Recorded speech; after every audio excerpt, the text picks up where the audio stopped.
kembali lagi di channel Aura dan Audia. Yeay! Sekarang aku mau cerita rakyat lagi nih guys. Sekarang aku mau cerita Malin Kundang. Penasaran kan? Tonton sampai habis ya. Sebelum mulai jangan lupa like, comment, share, and subscribe. Malin Kundang. Kisah ini menceritakan tentang seorang anak laki-laki yang durhaka pada ibunya. Setelah sekian lama ditinggal merantau oleh anaknya dan akhirnya kembali bersama istrinya karena rindunya. Ibunya ingin sekali menemuinya dan memeluknya. Namun, sang anak menolaknya dengan kasar. Akhirnya, Allah membalas perbuatannya dengan menjadikannya batu. Atas doa ibunya, anak itu bernama Malin Kundang. Dahulu kala, di daerah Padang Sumatera Barat, di perkampungan air manis, tinggallah seorang perempuan bernama Mande Rubayah bersama anaknya bernama Malin Kundang. Ayahnya sudah lama meninggal dunia ketika ia masih kecil. Dalam memenuhi kehidupan sehari-hari, Mande Rubayah berdagang kue keliling kampung. Setiap berdagang kue, ia selalu membawa anaknya, Malin Kundang. Malin Kundang dikenal oleh teman sepermainannya sebagai anak yang baik hati. Dia suka menolong teman-temannya yang memerlukan bantuannya. Orang-orang tua juga mengenal Malin Kundang sebagai anak yang ringan tangan.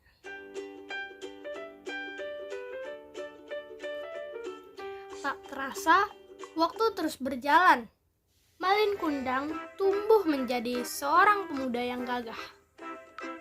Sedangkan ibunya semakin tua.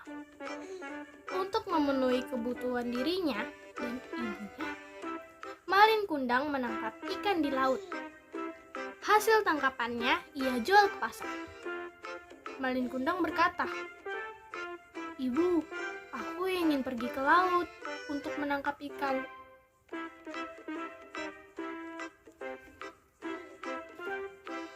Suatu hari, Malin Kundang melihat sebuah kapal besar yang merapat di pelabuhan air manis. Terbesit dalam hatinya untuk pergi merantau. Ia bertekad mengubah nasib dirinya. Malin Kundang segera berlari menuju ke rumah menemui ibunya.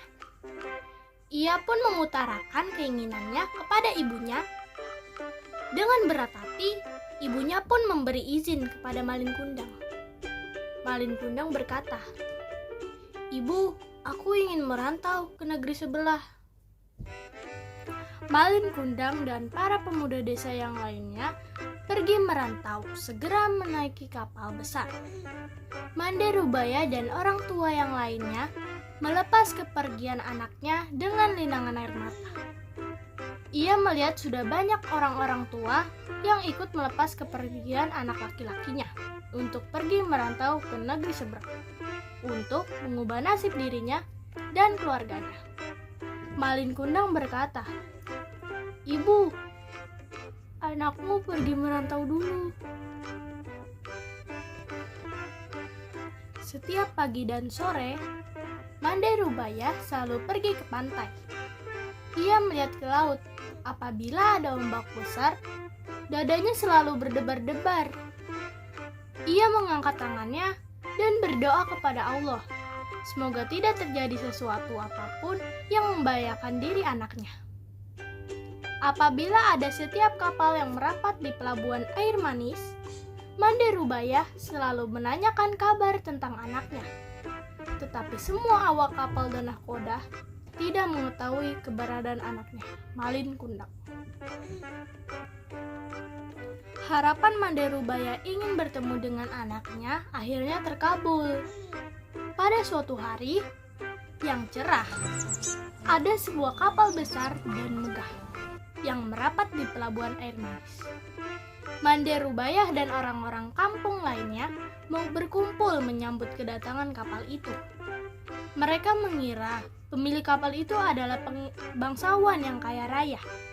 Sepasang muda-mudi sangat senang atas penyambutan masyarakat setempat. Mande Rubaiyah yakin bahwa laki-laki muda tampan itu adalah anak kesayangannya, Malin Kundang.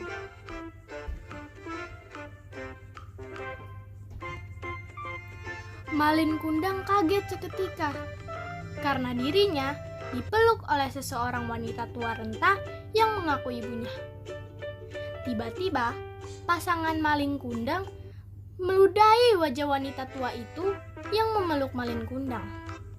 Karena malu dengan pasangannya, Malin Kundang mendorong ibunya hingga terguling ke pasir.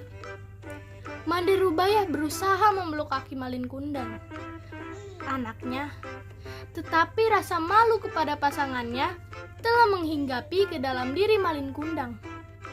Ia begitu tega menendang wanita tua itu dengan kakinya. Seketika, wanita tua itu terpelanting dan pingsan. Mande Rubaiyah sadar dari pingsannya. Ia melihat sekelilingnya sudah sepi. Ia melihat kapal Malin Kundang sudah berlayar kembali. Hatinya sakit atas perbuatan anaknya. Ia pun segera mengangkat tangannya berdoa kepada Allah. Mande Rubaiyah berkata, "Ya Allah yang maha kuasa terhadap segala hamba-Nya. Jika ia bukan anakku, aku maafkan perbuatannya. Tapi, kalau memang ia anakku, Malin Kundang, aku mohon keadilan-Mu ya Rabbi." Allah mendengar doa ibunya Malin Kundang. Seketika, cuaca alam berubah. Yang tadinya cerah, mendadak berubah menjadi gelap gulita. Hujan pun tiba-tiba turun derasnya. Ada sebuah ombak besar menghantam kapal Malin Kundang. Tidak hanya itu, petir pun menyambar kapal Malin Kundang. Kapal itu pun hancur terpecah belah.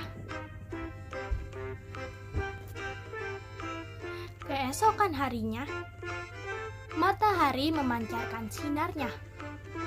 Burung-burung berkicau gembira menyambut pagi yang cerah. Badai laut yang tadi malam terjadi pun telah reda. Di sebuah kaki bukit Gunung Padang, terlihat kepingan kapal yang telah berubah menjadi batu. Itulah kapal Malin Kundang. Tak jauh dari tempat itu, ada sebongkah batu berbentuk manusia sedang sujud. Masyarakat setempat meyakini bahwa batu itu adalah tubuh Malin Kundang, anak durhaka yang dikutuk oleh ibunya. Tamat. Itulah cerita rakyat tentang Malin Kundang. Sampai jumpa di cerita rakyat selanjutnya. Dadah.